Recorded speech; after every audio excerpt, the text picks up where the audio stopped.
le temps est doté d'une dynamique qui vous empêche de rester présent au même instant présent, alors que vous pouvez rester présent à la même position spatiale. Donc il y a une espèce de dynamique dans le temps qui n'existe pas dans l'espace, du moins en physique classique. Bon. Newton dit le moteur du temps, moi je sais pas ce que c'est, je prends acte qu'il existe, et pour ça qu'il met une flèche.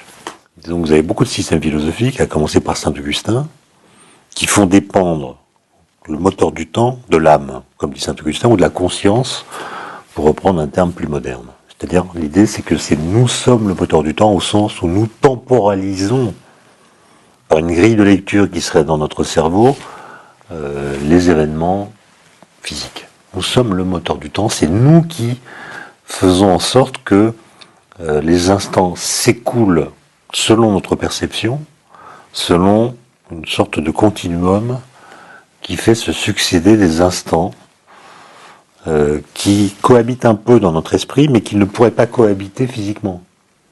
D'ailleurs, une durée, c'est quelque chose d'assez mystérieux, parce que on dit souvent qu'une durée, c'est l'équivalent pour ce qui est du temps de ce qui est une longueur pour l'espace. En fait, c'est très différent, parce qu'une longueur, elle est constituée de points qui cohabitent dans le présent. Il y a une longueur d'1 mètre, peut m'être intégralement présente. Là, je vois tous les points.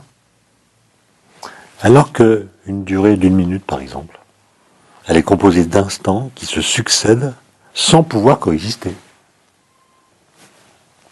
Et donc, quand je dis 1 minute, si je suis au départ de l'écoulement de cette minute, les instants qui suivent là, ils sont déjà quelque part et c'est moi qui vais finir par passer par eux?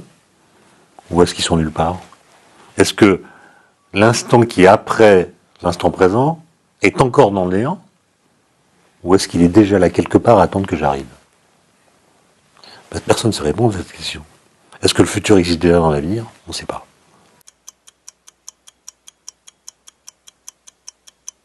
Alors Einstein avait développé une conception qu'on appelle la conception de l'univers bloc.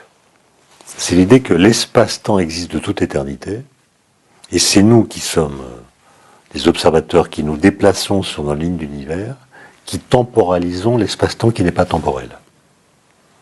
C'est comme quand vous êtes dans un train, vous regardez le paysage, vous dites tiens, le paysage défile. En fait non, il ne défile pas, c'est votre mouvement, enfin en fait celui du train dans lequel vous êtes, qui crée l'impression que vous avez que le paysage défile. Et en réalité, c'est le train, par son mouvement, qui est le moteur de ce défilement.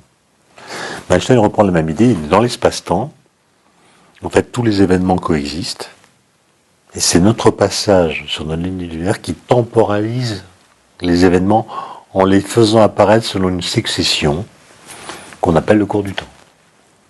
Et donc pour Einstein, tous les événements dans l'espace-temps, c'est la même chose. Ils sont tous là, mais c'est l'observateur qui les temporalise.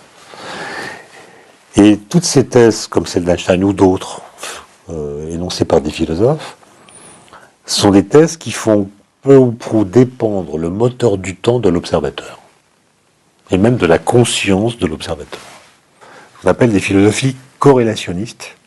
Elles corrèlent le cours du temps à la conscience. Si le temps, pour passer, a besoin de la conscience d'un observateur, comment a-t-il pu passer avant l'apparition de la conscience du premier observateur? Ça, c'est un paradoxe qu'on appelle le paradoxe de l'ancestralité. Il est assez sérieux, parce que même des gens qui pensent qu'il est suffisamment sérieux pour défaire les thèses corrélationnistes. Et elles obligeraient, enfin, ce paradoxe obligerait à considérer que le moteur du temps, et non pas psychologique, mais physique, tant qu'on ne l'aura pas identifié, et tant qu'on n'aura pas prouvé que ce qu'on aura identifié comme moteur du temps est bien le moteur du temps, il restera à propos du temps des questions qui sont très, très embarrassantes et qui empêchent qu'on puisse dire que la physique ait terminé son travail. Autrement dit, quand vous vous intéressez au temps, et si vous voulez identifier son moteur, quel parcours universitaire allez-vous choisir? Soit c'est la physique théorique, ce qui reviendrait à dire que la physique n'a pas terminé son travail et qu'elle doit maintenant nous dire Quel est le moteur du temps? À partir d'arguments physiques. Soit vous allez faire des neurosciences, avec l'idée que c'est la connaissance de notre conscience qui va permettre d'identifier le moteur du temps. Sous-entendu, la physique qui n'a pas identifié le moteur du temps dit la vérité. Donc le moteur du temps est une sorte d'illusion que notre conscience fabrique et il faut trouver comment. Donc vous voyez, c'est une question qui est à l'interface et il faut faire une sorte de pari à la base. Soit on dit qu'il est physique et il faut le trouver dans le cadre de la physique, quitte à aménager ce cadre. Soit on dit qu'il n'est pas physique, il est lié au sujet et il faut aller vers d'autres disciplines.